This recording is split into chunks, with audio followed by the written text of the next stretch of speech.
पुण्यातील एका मोठ्या स्मशानभूमीत दुपारचे 3 वाजले होते. रोहन वय 35, जो अमेरिकेत एका मोठ्या सॉफ्टवेअर कंपनीत व्हाईस प्रेसिडेंट होता, नुकताच फ्लाईटवरून उतरून थेट स्मशानभूमीत आला होता.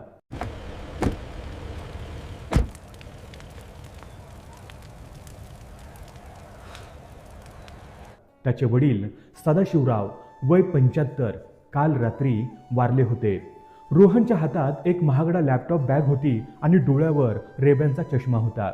त्याला घाम फुटला होता आणि तो सारखा घड्याळ बघत होता. ओम नमः शिवाय, ओम नमः शिवाय, ओम नमः शिवाय.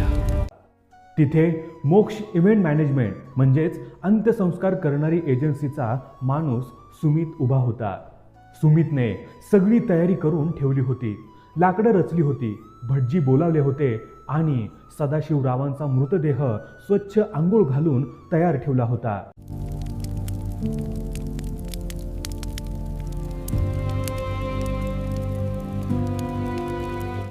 रोहन आला. त्याने वडिलांच्या चेहऱ्याकडे एक नजर टाकली. डोळ्यातून 1-2 थेंब पाणी आलं. त्याने सुमितला विचारलं, मिस्टर सुमित, सगळं रेडी आहे ना?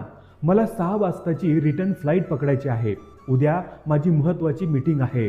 प्लीज लवकर उरका. The cremation was scheduled for 8 sharp. It's already past that. We have stakeholders waiting. सुमितला आश्चर्य वाटलं. ज्या बापाने या मुलाला लहानाचा मोठा केला, त्या बापाच्या चितेजवळ थांबायला या मुलाकडे 3 तास सुद्धा नव्हते. सुमितने शांतपणे मान डोलावली. विधी पार पडले. रोहनने भडाग्नी दिला.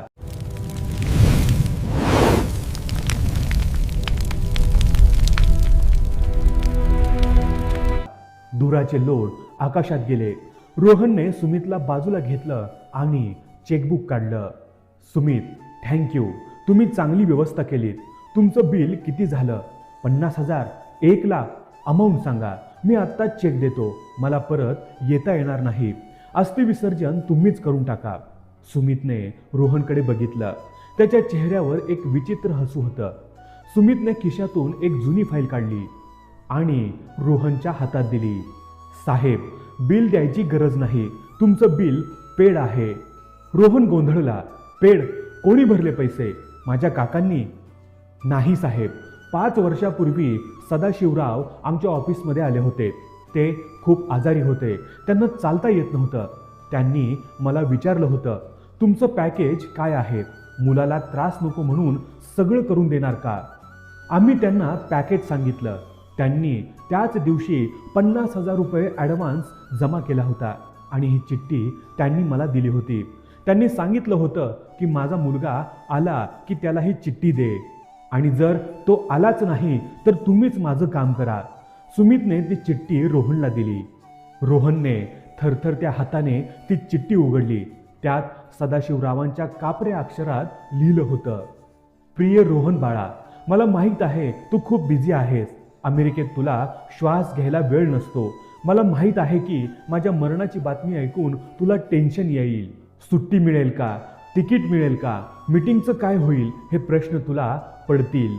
बाळा, तुझा वेळ आणि तुझं करिअर खूप महत्त्वाचं आहे. मी तुला वाढवलं ते यासाठी की तू जग जिंकावंस. एका म्हाताऱ्याच्या प्रेतासाठी तू तुझं नुकसान करून घेऊ नकोस. म्हणून मी माझ्या मरणाची सोय आधीच करून ठेवली आहे.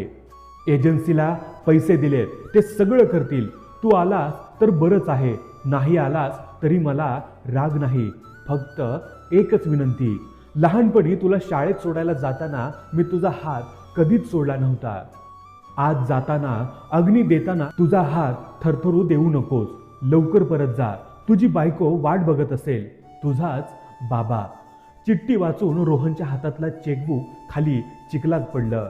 त्या स्मशानभूमीत जिथे लाकडं जळण्याचा आवाज येत होता, तिथे आता रोहनचा अहंकार आणि करिअरचा गर्व जळून खाक झाला होता.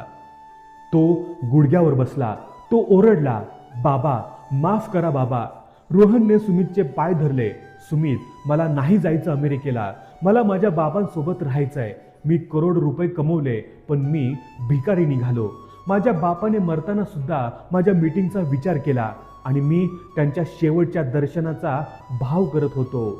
त्या दिवशी रोहन फ्लाईट पकडू शकला नाही. तो तिथेच त्या जळत्या चितेसमोर रात्रभर बसून राहिला. कारण त्याला समजलं होतं की प्रीपेड फक्त सिम कार्ड असू शकतं, बापाचं प्रेम नाही. बापाचं प्रेम हे अनलिमिटेड असतं आणि त्याची परतफेड जगातली कोणतीच करन्सी करू शकत नाही. तुम्ही जगात कितीही मोठे व्हा, कितीही पैसे कमवा, पण ज्या आई वडिलांनी तुमची लंगोट बदलली, त्यांच्या शेवटच्या प्रवासात डायपर बदलायची वेळ आली की नाकं मुरडू नका. एजन्सी अंत्यसंस्कार करू शकते, पण अश्रू एजन्सीचे नसतात, ते रक्ताचेच लागतात. मित्रांनो, या व्हिडिओबद्दल तुमचं मत काय आहे हे आम्हाला कमेंट करून जरूर कळवा.